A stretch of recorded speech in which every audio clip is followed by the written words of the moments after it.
हमारे विभिन्न ज्ञानवर्धक कार्यक्रम देखने के लिए आप हमें अभी सब्सक्राइब करें, बेल आइकन को प्रेस करें ताकि आप देख सकें हमारा कार्यक्रम सबसे पहले। और अधिक जानकारी के लिए फेसबुक पेज को लाइक करना न भूलें। जय माँ इंद्राक्षी। इंद्राक्षी धाम में दर्शकों आप सभी का हम हार्दिक स्वागत करते हैं। आज के दिन जिन जातकों का जन्म दिवस है, मैरिज एनिवर्सरी है, उन सभी को हमारी तरफ से बहुत बहुत शुभकामनाएं। आज का पंचांग 5 नवंबर सन 2020, दिन गुरुवार, कार्तिक माह, कृष्ण पक्ष, संवत 2077, तिथि आज पंचमी है, नक्षत्र आर्द्रा है, राहु काल 1:30 से 3, दिशा सूल दक्षिण दिशा। दीपावली को लेकर के कुछ लोगों के मन में कन्फ्यूज़न है कि चतुर्दशी और दीपावली एक साथ आ रही हैं क्या। बहुत लोगों को कन्फ्यूज़न है। तो आइए इस अंक में हम बताते हैं कार्तिक माह में होने वाले तीज त्यौहार और नवंबर में होने वाले तीज त्यौहार, दोनों बातें आप जानें। जैसे कि आप सबको पता ही है, 1 नवंबर से कार्तिक माह प्रारंभ हो चुका है। कुछ लोग और कुछ मान्यताओं के हिसाब से इससे पहला जो महीना गया है, आश्विन की शुक्ल पक्ष की एकादशी से ही कार्तिक माह प्रारंभ माना जाता है। लेकिन अगर मैं आपको इस पंचांग की बात भी करूं तो 1 नवंबर से कार्तिक माह हो चुका है और जो कि 30 तारीख तक, 30 नवंबर तक कार्तिक माह की बेला रहेगी, 30 नवंबर की पूर्णिमा रहेगी। तब तक हमें वो दीपदान का भी संकल्प करना है। आगे बढ़ें। 4 तारीख का, जैसे कि करवा चौथ, कल करवा चौथ रहा है, 4 तारीख का करवा चौथ था। और अब अहोई अष्टमी है ना। अहोई अष्टमी कब है? अहोई माता की जो पूजा की जाती है वो 8 तारीख को रहेगी। 8 नवंबर को अहोई अष्टमी मनाई जाएगी। और सप्तमी की जो बेला है सुबह 7:32 तक है। फिर उसके बाद अष्टमी की बेला रहेगी। इसलिए अहोई अष्टमी 8 तारीख की माननीय है। दिन है रविवार 8 नवंबर। इसके बाद एकादशी है, 11 तारीख की एकादशी है, दिन बुधवार, 11 तारीख की एकादशी है, रमा एकादशी का व्रत रहेगा। फिर 12 तारीख को कुछ लोग धनतेरस मनाएंगे। कुछ लोग त्रयोदशी कायदे में जो है वो इस बार 13 तारीख की है, ध्यान रखें। तो धन त्रयोदशी का जो कन्फ्यूज़न है वो मैं अलग से एक विशेषांक बना करके आपको मैं क्लियर कर दूंगा। प्रदोष का जो व्रत रहेगा, जो व्रत रखते हैं, वो 13 तारीख का आप रखें, प्रदोष काल का व्रत। अब हम दीपावली पर आते हैं। छोटी और बड़ी दोनों ही दीपावली ऐसे मान के चलें, वो 14 नवंबर की मनाई जाएंगी। दिन शनिवार, रूप दीपावली, और उस दिन का बाल दिवस भी है। तो ख़ास तौर से जो हम विशेष अपनी दीपावली, महादीपावली का पूजन करते हैं, अमावस्या की जो रात्रि है वो हम 14 तारीख को ही दीपावली का पूजन करेंगे। मेन मुख्य पूजन जो महालक्ष्मी, महासरस्वती, महाकाली का होता है। एक चीज़ इसमें ध्यान और रखें, जो 14 है वो दिन में शनिवार में 2:20 तक 14 है। 2:20 के बाद अमावस्या प्रारंभ हो जाएगी। लेकिन पितरों की जिनके यहाँ धोख दी जाती है, वो पितरों की धोख 15 तारीख को देना। आप सुबह कितने बजकर? 10:40 से पहले, यानी कि 15 तारीख को 10:40 तक अमावस्या का योग रहेगा। और उसके बाद फिर पड़वा प्रतिपदा लग जाएगी। लेकिन अन्नकूट का जो पर्व है वो 15 तारीख को मनाया जाएगा। भैया दूज जो है वो 16 तारीख की मनाई जाएगी। और दिन क्या है? दिन सोमवार है।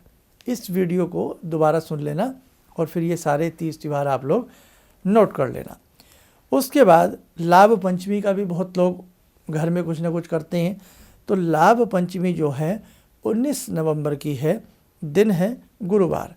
इसके बाद हम आ जाते हैं एकादशी पर।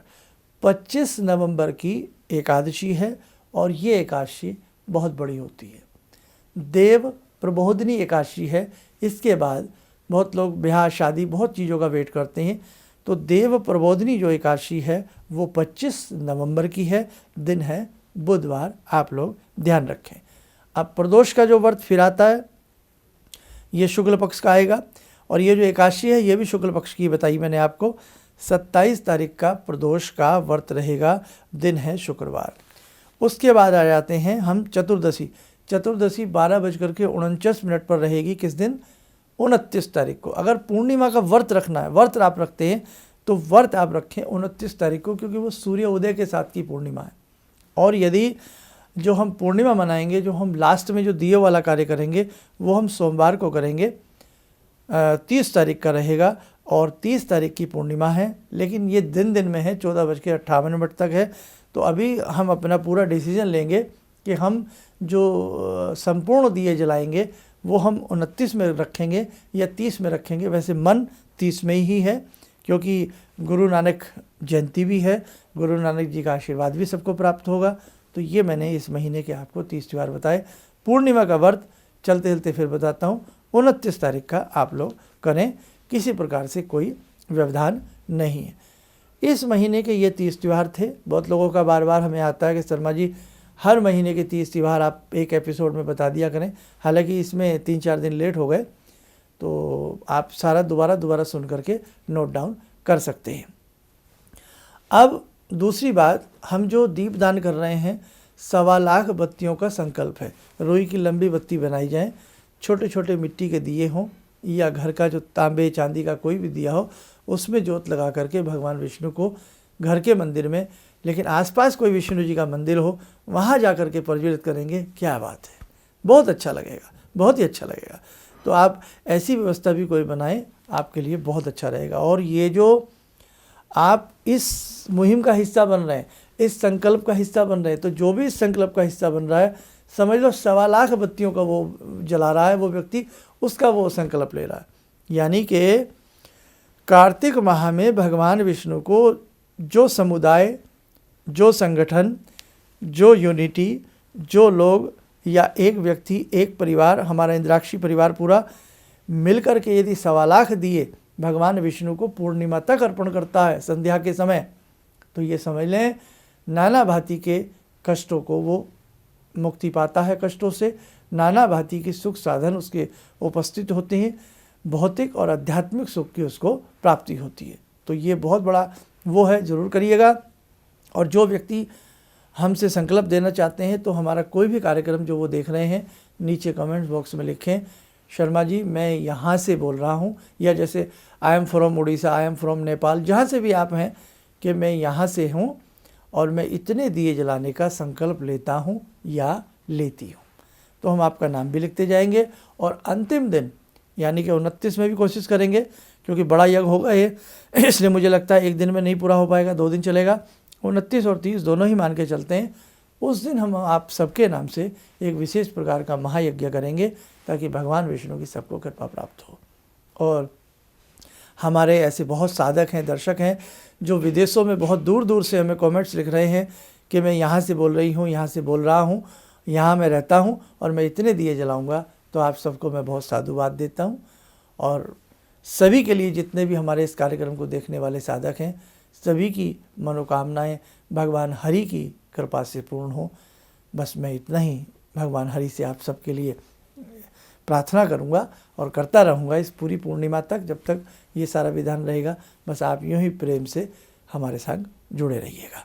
आइए साधकों, समय हो चला है आज की ध्यान साधना का, जुड़ते हैं भगवान श्री हरि से।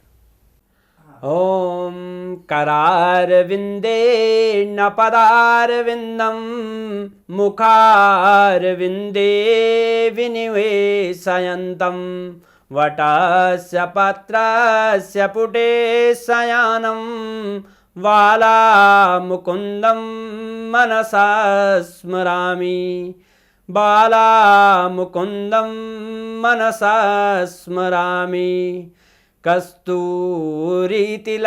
ललाटपटले वक्षस्थले कौस्तुभं नासाग्रे वरमुक्तिकं करतले वेणुकरे कङ्कणं सर्वाङ्गे हरिचन्दनं सुललितं कण्ठे च मुक्तावले गोपास्ति परिवेष्टितो विजयते गोपालचूडामणि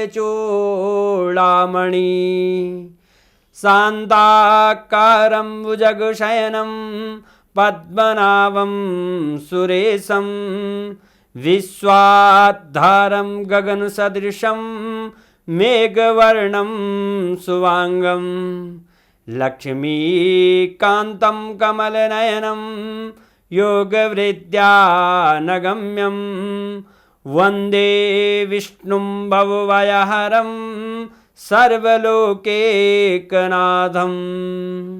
कवच बना लें, ध्यान करें, भगवान श्री कृष्ण का आशीर्वाद हम सबके ऊपर बरस रहा है।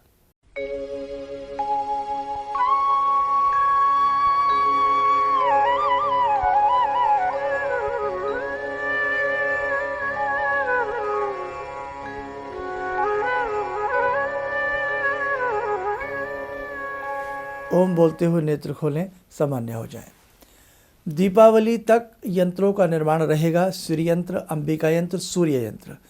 तो जो साधक अपने लिए इन यंत्रों की प्राप्ति करना चाहते हों वो हमारे संस्थान में संपर्क कर सकते हैं। और जिनके नवरात्र से पहले या नवरात्र में जिन्होंने कराए थे, करीब करीब सभी के यंत्र हम लोग भेज चुके हैं और भेजे जा रहे हैं, सभी को मिल जाएंगे। और कैसे कैसे उन यंत्रों की पूजा करनी है वो पूरी बुक उसके साथ हम आपको भेज रहे हैं। व्यक्तिगत रूप से अभी हम दिल्ली में नहीं बैठ रहे हैं, अभी हमने ऑफिस में दिल्ली में व्यक्तिगत मिलना प्रारंभ नहीं किया है। तो आप चाहे देश में रहते हैं, विदेश में रहते हैं, कहीं भी आप रहते हैं, दूर दराज, कहने का भाव, तो आपकी कोई भी जीवन की समस्या है और आप अपनी कुंडली दिखा करके या हाथ की रेखाओं के माध्यम से अपनी उस समस्या का निराकरण चाहते हैं तो आप हमारे संस्थान में दिए गए नंबर्स पर कॉल कर सकते हैं। सुबह 10 से शाम 6 के बीच किसी भी समस्या के लिए आप हमसे परामर्श ले सकते हैं। इन्हीं शब्दों के साथ हम अपनी वाणी को विराम देते हैं। जय माँ इंद्राक्षी। भगवान से जुड़ो और भगवान को से जुड़ने का जरिया आपने बताया, बहुत अच्छा लगा, बहुत धन्यवाद। और सनातन धर्म को जिंदा रखने के लिए आप जो प्रयास कर रहे हैं बहुत सराहनीय है। हम लोग को मौका मिला है, हम लोग भाग्यशाली हैं जो आपके करीब आने का हम लोग को मौका मिला है। किसी भी समस्या के समाधान के लिए मिले प्रसिद्ध हस्तरेखा एवं वास्तु विशेषज्ञ प्रोफेसर धर्मेंद्र शर्मा जी से। नोट: शिविर में भाग लेने हेतु एवं व्यक्तिगत रूप से मिलने के लिए कॉल करने का समय सुबह 10 बजे से शाम 6 बजे तक। हमारे विभिन्न ज्ञानवर्धक कार्यक्रम देखने के लिए आप हमें अभी सब्सक्राइब करें, बेल आइकन को प्रेस करें ताकि आप देख सकें हमारा कार्यक्रम सबसे पहले। और अधिक जानकारी के लिए फेसबुक पेज को लाइक करना न भूलें।